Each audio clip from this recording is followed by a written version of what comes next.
Moi, c'est Axel Armbrost. Moi, c'est Pierre Buisson. Catherine Chalmé. Mia Fontana. Et Catherine Viard.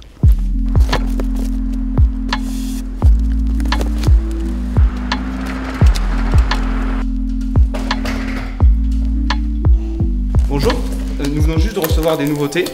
Ce sont des nouveaux documents qui sont destinés uniquement à la boussole, donc notre future médiathèque. C'est notre travail de constitution des collections qui a débuté et qui va se poursuivre jusqu'à l'ouverture de la future médiathèque. Donc la première tâche, c'est de réceptionner ce document-là et donc grâce à notre logiciel, uniquement de scanner son code barre. Une fois que nous avons scanné le code barre de ce livre, nous n'avons plus qu'à créer la fiche d'identité de ce document qui permettra aux usagers de le retrouver au sein de notre catalogue.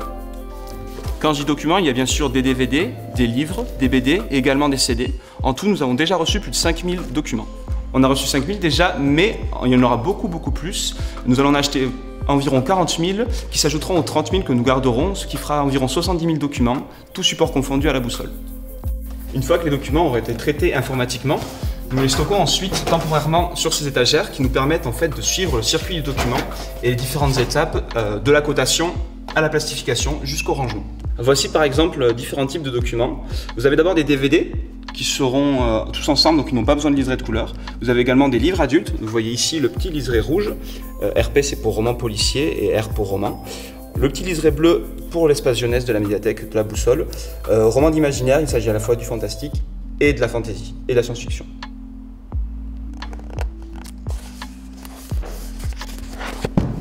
Alors en fait là je viens de poser une puce RFID, donc c'est la nouvelle technologie aussi qu'on va avoir à la boussole.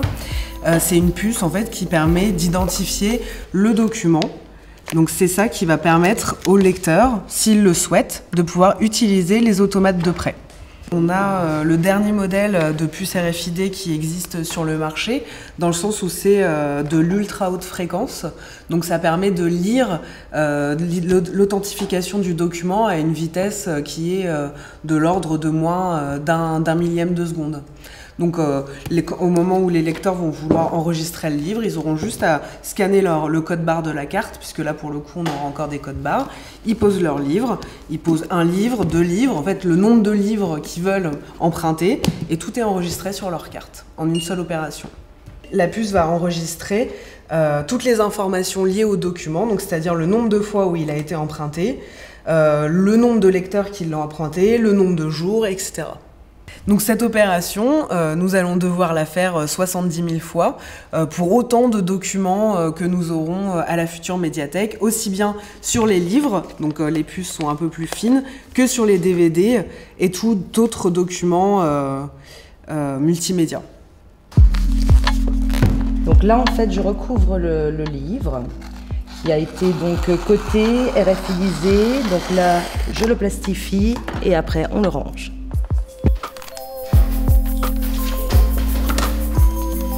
En fait, le fait de recouvrir le livre protège donc la couverture, fait que le livre aura une durée de vie un peu plus longue et ça permet également, c'est plus facile à désinfecter lors du retour des livres pour des livres qui seraient un peu plus sales que d'autres. Après le recouvrement, on met sous presse pour peaufiner, pour lisser le film luxe qui est sur le livre et enlever un petit peu tout ce qui est bulles d'air, les petites imperfections pour que ce soit parfait.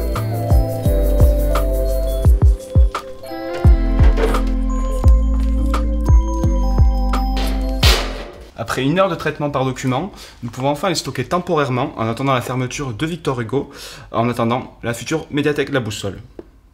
Nous venons de vous présenter le démarrage des acquisitions, de la réception et du traitement des nouveaux documents pour la boussole. Comme vous l'avez compris, il y aura environ 60 000 à 70 000 nouveaux documents qui vont subir ce traitement, ce qui représente un certain temps de travail. Le prochain épisode de notre série sera consacré au chantier autour des documents patrimoniaux. À bientôt!